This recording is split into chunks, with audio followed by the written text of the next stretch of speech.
यार कैसे करो हो कि मारो ही दर्द से खुश की नाराज हाही अपना मरद से। हे गे की बोल की बोलियो यार कैसे करो हो कि मारो ही दर्द से खुश की नाराज हाही अपना मरद से। हम जौन चीज हवा के करो ही यही माना हेरे पियावा हमर बूहे चीजवा को जो है रोजाना हेरे पियावा हमर बूहे चीजवा को जो है रोजाना।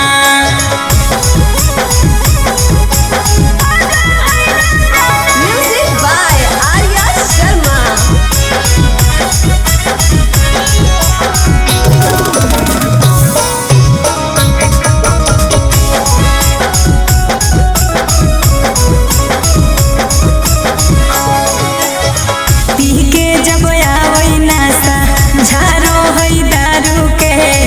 बुझो है मोरद नाही दर्द में हरारू के। ध्यान दे की दिए रे टाइट बादाम तोहर हो रहलौ ढीला से जिया पर आवते करहे आँख लाल पीला।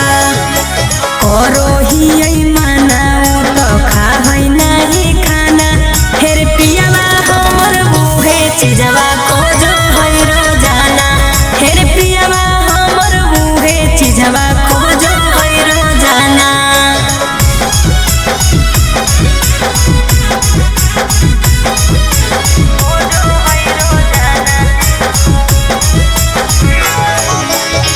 जोर जोर से दे है हमर कोहमर दबाई आनंद प्रकाश ह कहे सैया का साई। तो समझाओ ही कहे अरे की समझाइए कवन करो ही सहे की खातिर उपाय खाही की नाही लेके दर्द के दवाई।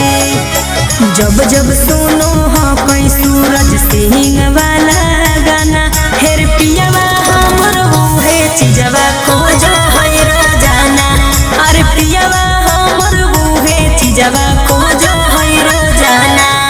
तो ठीक हो देते रही हैं।